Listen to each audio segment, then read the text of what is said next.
My son threw me out of my own house. Hi everyone! Before we get into today's video, I need your help. We've noticed that the channel's reach has been dropping a bit, and one of the best ways you can support us is by subscribing. It's quick, free, and helps us keep bringing you new and interesting stories. Your support means the world to us, and together we can grow this channel. Thank you so much. Now let's get to today's story. I'm writing from a temporary account for obvious reasons, and I've changed some details to protect my anonymity. I raised my son to be better than me. That's what every mother wants, isn't it? To give your child opportunities you never had. To watch them climb higher than you ever could.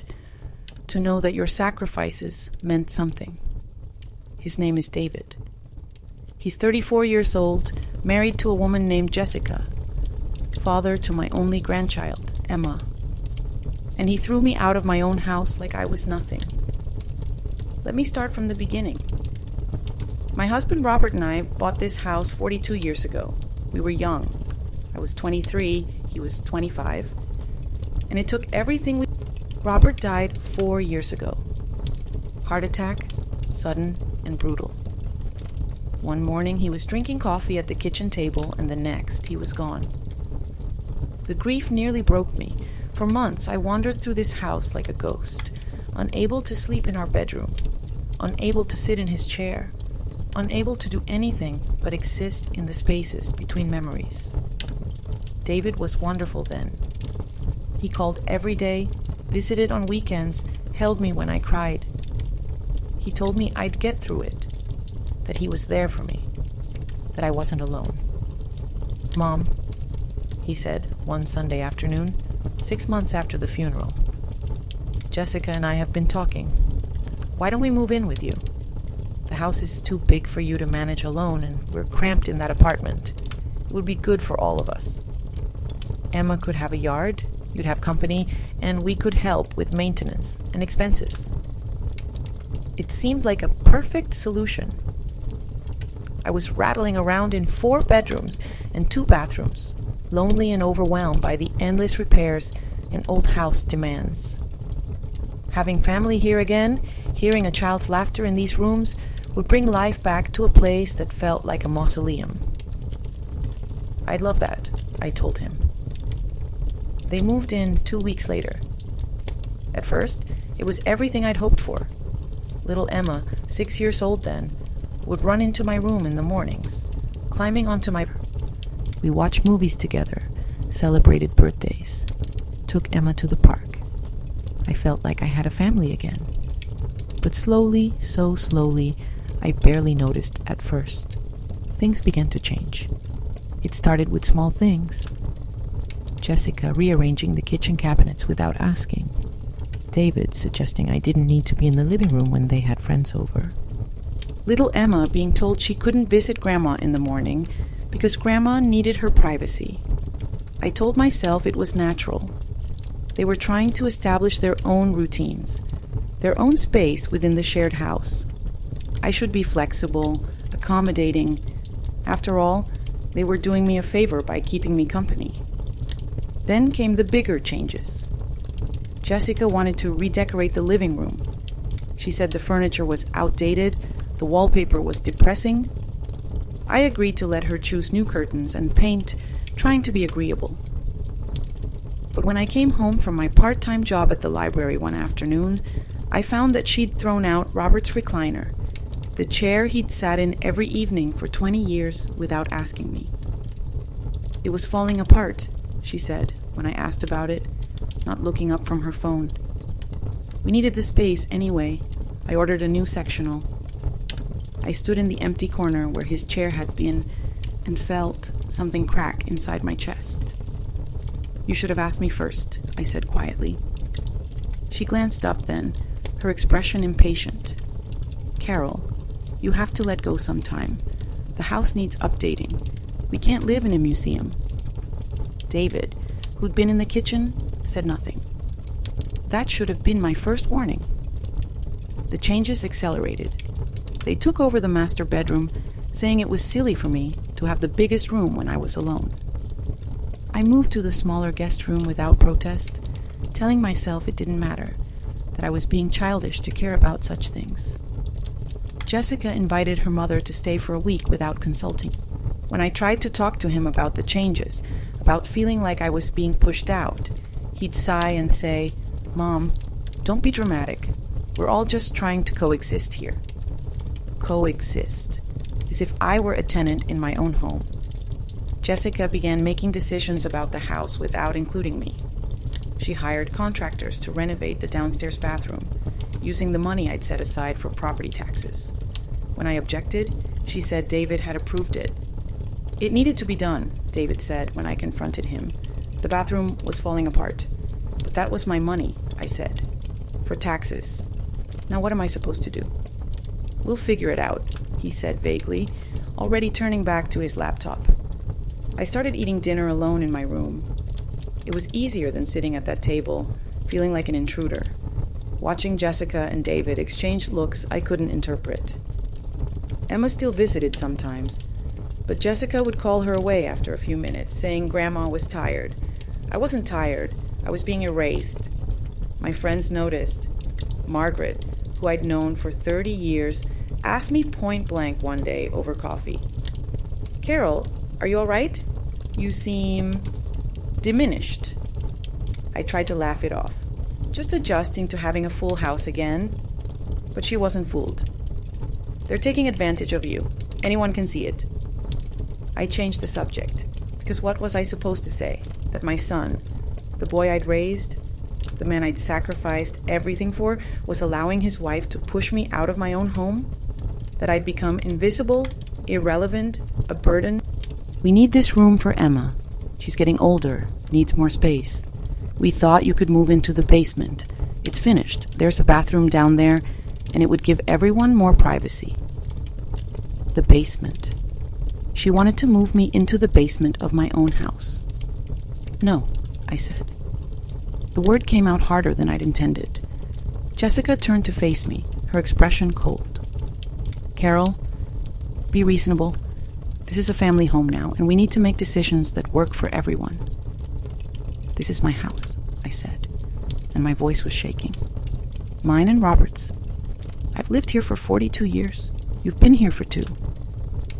"Actually," Jessica said, crossing her arms, "we've been paying most of the bills for the past year. The utilities, the repairs, the groceries. You're living here because we're supporting you." That was a lie. I paid my share. I always paid my share. But before I could say so, David appeared in the doorway. "What's going on?" he asked. "Your mother is being unreasonable," Jessica said. "We're trying to make practical decisions about space, and she's being difficult." I looked at my son, waiting for him to defend me, to remind his wife that this was my house, that I'd raised him here, that I'd given everything for this family. Instead, he said, "Mom, can't you just work with us here?" Something inside me went cold. "Work with you?" I repeated. "David." "Mom, I think we all need some space. Maybe you should consider finding your own place, just for a while, until we can figure out a better arrangement." The words hit me like a slap.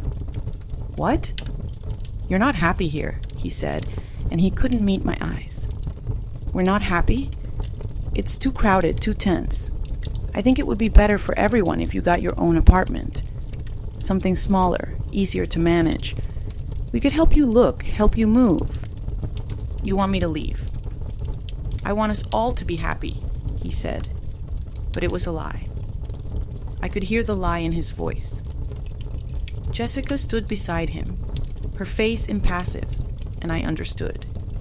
This hadn't been David's idea. This was her plan, and he'd simply gone along with it. Too weak or too indifferent to stand up for his own mother. "Fine," I said. The word came out flat, dead.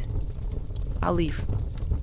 I packed 2 suitcases that night while they stayed downstairs, not even offering to help. I called Margaret, who came to pick me up without asking questions. She had a spare room, she said. I could stay as long as I needed. I walked out of that house at 9 o'clock on a Tuesday night, carrying 42 years of my life in 2 suitcases. and my son didn't even say goodbye. Margaret's spare room was small and smelled like lavender. She made up the bed with fresh sheets and brought me tea I couldn't drink. I bought a used coffee maker and some dishes from the thrift store. I went to work, came home, and existed in the quiet. David didn't call. Not that first week, not the second, not the third.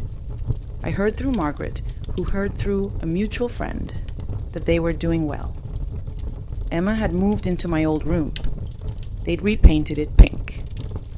Jessica was talking about getting a dog. They were making themselves at home. In my home. I should have told them the truth immediately, should have called David that first night and explained exactly what he'd done.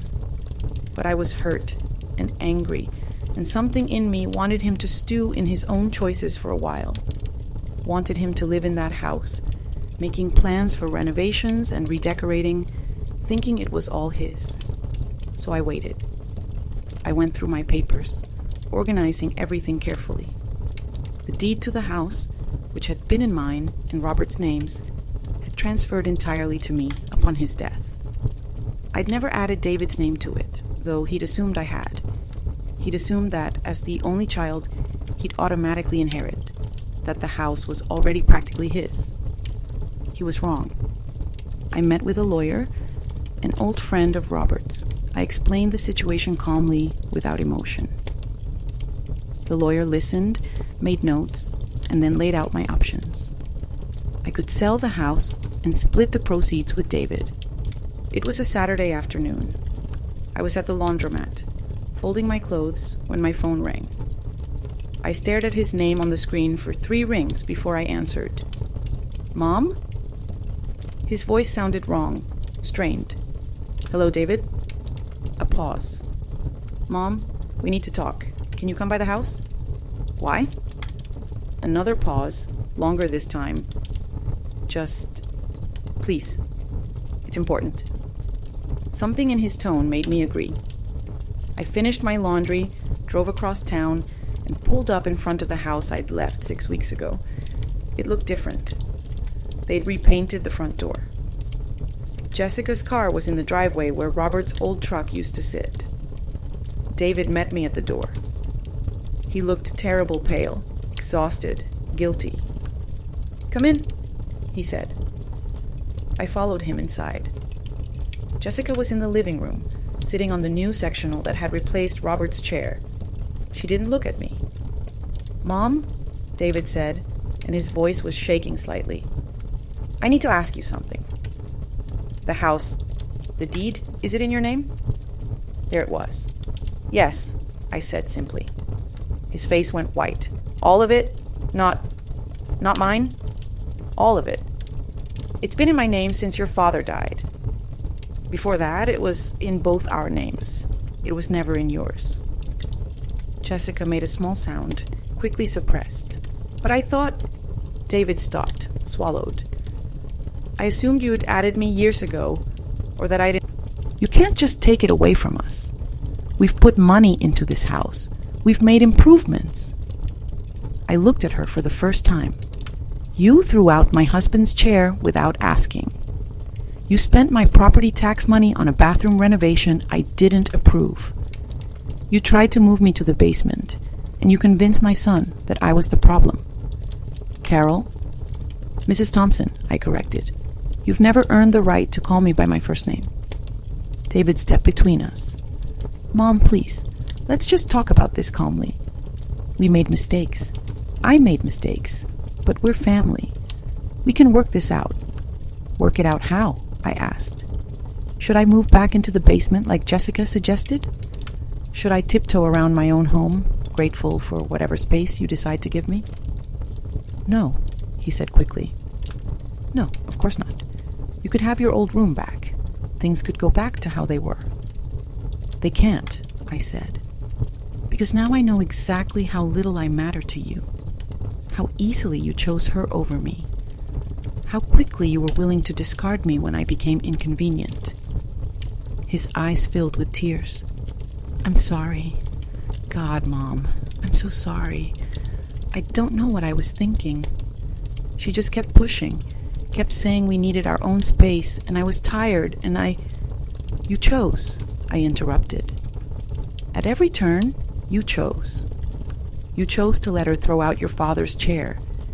You chose to take my room. You chose to ask me to leave. Those were your choices, David. Own them. We stood in silence. Emma's footsteps sounded overhead, running from room to room. My granddaughter. As I drove away, I saw David in the rear-view mirror, standing on the porch, watching me go. He looked lost. Good. Over the next week, I considered my options carefully. I could evict them, reclaim the house, live there alone, or sell it for my own profit. I could deed it to charity. I could burn it down, metaphorically speaking, and leave us all. Jessica called too, leaving voicemails that progressed from polite to angry to desperate. I listened to none of them. Finally, David showed up at my apartment. I saw him through the window, standing in the parking lot, looking up at my building. After 10 minutes, he left. He came back the next day and the next. On the fourth day, I let him in. He looked terrible. Unshaven, eyes red, like he hadn't slept in days. "Mom," he said, as soon as I opened the door. "Please, just talk to me." I stepped aside and let him enter the tiny studio. He looked around at my sparse belongings, the second-hand furniture, the single window overlooking the parking lot. "This is where you're living," he said, and his voice cracked. "Because of me." "Yes," I said simply. He sank onto my couch, his head in his hands. "I ruined everything." "Yes." "Can you ever forgive me?" I sat in the chair across from him, studied his face. He looked like my little boy again, the one who used to cry when he scraped his knee, who needed me to make everything better. But he wasn't that boy anymore. And I wasn't the mother who could fix everything with a bandage and a kiss. "I don't know," I said honestly. "You hurt me, David, deeply. And you did it while I was still grieving your father, while I was at my most vulnerable. I know. Jessica kept saying." He stopped. "No, that's not fair. I can't blame her. I made the choices. I listened to her instead of you. I prioritized my marriage over my mother. At least you're honest about it now." He looked up at me, tears streaming down his face. "This way, she's protected. If you and Jessica divorce, if you make bad financial decisions, if you decide in 10 years that you want to sell it and spend the money on something else, she's protected. That house is her inheritance, not yours. You already got your inheritance when your father and I paid for your education, your car, your wedding." He was quiet for a long moment. "And us? You and me?" I sighed. "I don't know, David. Right now, I'm tired. Tired of being unwelcome. Tired of being an afterthought. Tired of loving someone more than they love me back." "That's not true," he said quickly. "I love you. I've always loved you." "Love isn't just a feeling," I said. "It's actions. It's choices. It's how you treat someone when it's inconvenient, when you're tired, when someone else is telling you to choose them instead." I paused. "You chose, and now I'm choosing too." "Choosing what?" "Choosing myself," I said. "For once, I'm choosing what I need. And what I need is distance from people who don't value me." He was crying openly now. "Please don't cut me out. Please, I'll do better. I'll be better." "Maybe," I said. "Time will tell. But for now, I need you to leave." He stood slowly, defeated. At the door, he turned back. "Emma asks about you," he said. "Every day. She misses her grandma." That hurt, sharp and deep. "Tell her I love her," I said. "Tell her that everything I did for her." After he left, I sat in my quiet apartment and cried. Not for David, but for the relationship we'd lost. For the mother I'd been, who'd believed that Margaret invited me to Thanksgiving dinner. I almost declined, not wanting to impose, not wanting to be anyone's charity case. But she insisted. And when I arrived at her house that Thursday, I found a table full of people other widows. Divorced women, a few single men, all of us creating family from friendship. We laughed. We ate too much pie. We told stories about the people we'd lost and the lives we were rebuilding, and for the first time in years, I felt like I belonged somewhere. David sent flowers for Christmas, a card that said he was thinking of me, a photo of Emma standing in front of a Christmas tree in the living room of my house, her house now. I put the photo on my refrigerator and didn't respond. In January, Jessica filed for divorce. Margaret heard it through the neighborhood gossip network and told me over coffee. Apparently she's been having an affair, Margaret said, for over a year, with her personal trainer. I felt nothing. No satisfaction, no vindication, just a distant sort of sadness for my son. David called again. This time, I answered. "Mom," he said, and his voice was raw, "I need you to know you were right about everything. Jessica told me she never wanted to live with you, that she'd been working on getting you out since the day we moved in, that his voice broke, that she'd been cheating on me." "You can't get me back," I said. "That version of me, the one who would accept scraps and call it love, she's gone. But maybe, if you do the work, if you actually change, we can build something new. Something based on respect instead of obligation. I'll do anything," he said. "We'll see." It's been 8 months since David threw me out. 8 months since I discovered that I could survive without him, without anyone. 8 months since I learned the difference between being alone and being lonely. David visits sometimes. We have coffee at the diner near my apartment, and we talk carefully, politely, like acquaintances learning to be friends.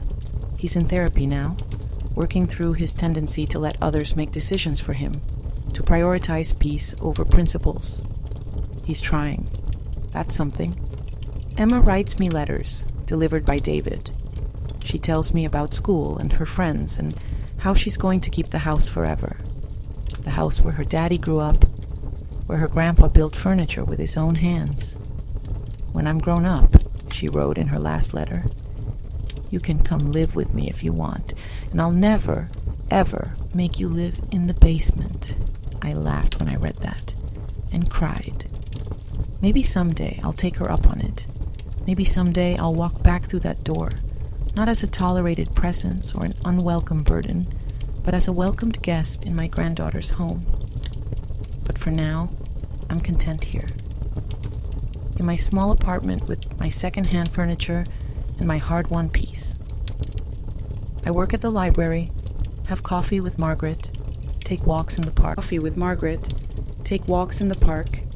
I choose myself every single day. And that, I've learned, is not selfish. It's survival. My son threw me out of my own house. And in doing so, he freed me from the cage I'd built, trying to make everyone else happy. The house is Emma's now. Let her carry that legacy forward. Let her remember what it means to have a place to call your own, and to never, ever take it for granted. Let her remember that love without respect is just another word for obligation. And let my son remember what it cost him to forget. As for me, I'm done sacrificing. I'm done making myself small. I raised my son to be better than me, but in the end, I became better than I ever was, and that's enough.